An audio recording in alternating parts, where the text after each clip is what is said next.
Video में हमने प्रभु महावीर का जन्म वाचन किया था। जन्म हो चुका है। प्रभु महावीर इस धरती पर चैत सुदी 13 के दिन 599 ईस्वी पूर्व उनका जन्म हुआ था। मैंने कैलकुलेशन पहले बता चुकी हूँ आपको कि 2620 वर्ष बीत चुके हैं। प्रभु महावीर का जन्म हुआ, धरती में आनंद छा गया। इस धरती पर महावीर का जन्म लेना, वर्धमान जिनका नाम था जन्म नाम, जैसे ही जन्म हुआ उनका और इस धरती के ऊपर आनंद छा गया। मंदिर वाले संप्रदाय के लोग जनरली इनको प्रभु महावीर का जन्म वाचन पर्युषण में 8 दिन करते हैं। कल्पसूत्र का वाचन, उसमें प्रभु महावीर की पूरी जीवनी आती है। चौथे दिन जन्म वाचन करते हैं। तो ये प्रभु महावीर का जन्म जो हुआ तो घर घर आनंद छाया था। एक जन्म्यो राज दुलारो, दुनिया रो तारणहारो। एक जन्म्यो राज दुलारो, दुनिया रो तारणहारो। वर्धमान रो नाम दईने, प्रगट्यो तेज सितारो। एक जन्म्यो राज दुलारो, दुनिया रो तारणहारो। तो प्रभु महावीर का जन्म इस धरती पर एक आनंद लेके आया था। धरती पर जीवों का उद्धार करने के लिए आया था, जैन संप्रदाय का उद्धार करने के लिए आया था। और प्रभु महावीर इस धरती पर जब तक रहे, अहिंसा का संदेश देते हुए अनार्य देशों तक उन्होंने विचरण किया था। अनार्य देश यानी जहाँ पे धर्म ध्यान बिल्कुल नहीं होता है, उन देशों में भी उन्होंने विचरण किया। धर्म में बिल्कुल नहीं समझते थे तो वो लोग उनको पत्थर मारते थे, कुत्ते पीछे पड़ते थे, फिर भी उन देशों के अंदर उनको अपने कर्म काटने के लिए जाना पड़ा। तो प्रभु महावीर का जन्म इस धरती पर जीवों के उद्धार के लिए हुआ है, जैन समाज के विकास के लिए हुआ है। प्रभु महावीर का शासन 21,000 वर्ष तक चलेगा। प्रभु महावीर ने 72 वर्ष की उम्र की थी टोटल। 7 हाथ की उनकी ऊंचाई थी, 7 हाथ की ऊंचाई, 72 वर्ष की उम्र। उनका लक्षण, जैसे अपन जाते हैं ना मंदिरों के अंदर, तो मंदिरों में सब भगवान की मूर्ति समान होती है, लेकिन उसके नीचे जो चिन्ह होता है वो उनका लक्षण कहलाता है। तो 24 तीर्थंकर के चिन्ह होते हैं, तो प्रभु महावीर के नीचे शेर का चिन्ह होता है, यानी उनका लक्षण शेर है।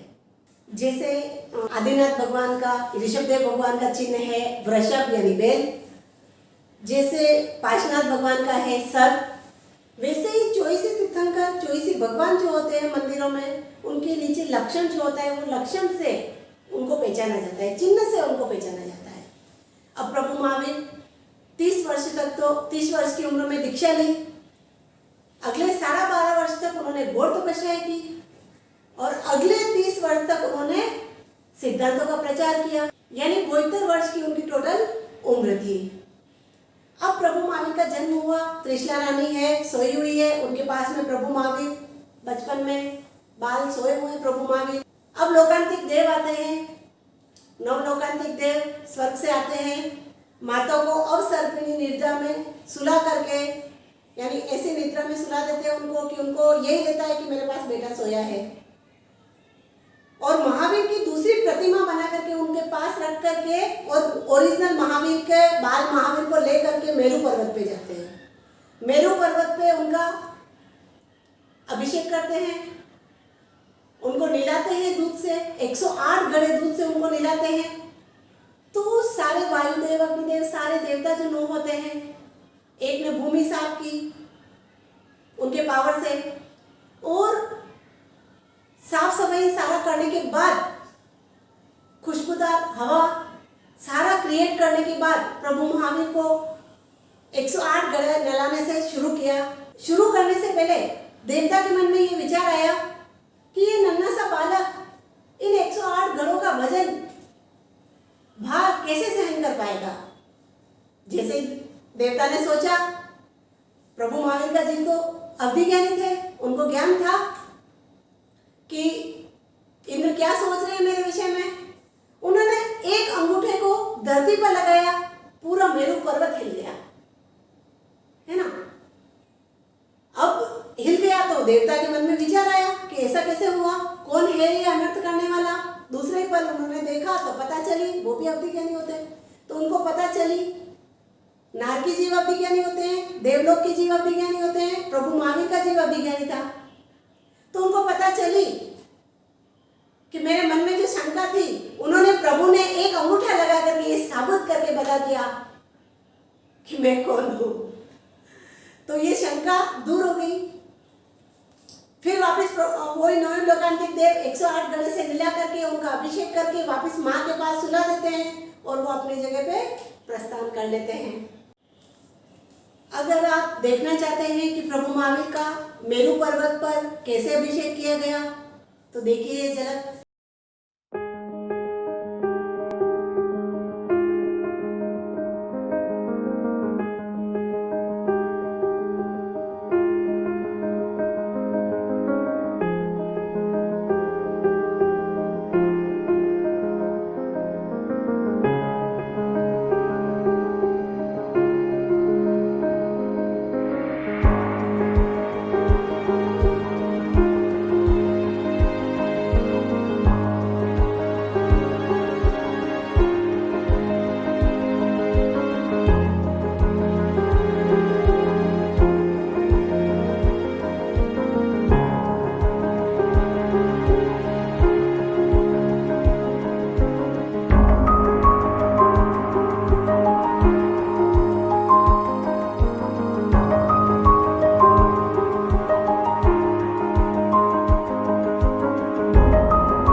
ऐसे होता है तीर्थंकर का अभिषेक।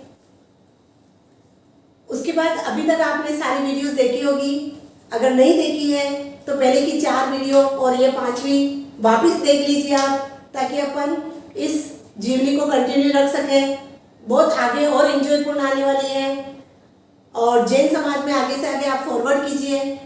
यह एक धर्म प्रभावना है, तो मैं चाहूंगी कि और भी एंजॉयपूर्ण बना करके इस वीडियो को आपके सामने पेश करने की कोशिश करूंगी। All the best, thank you so much, बने रहिए मेरे साथ।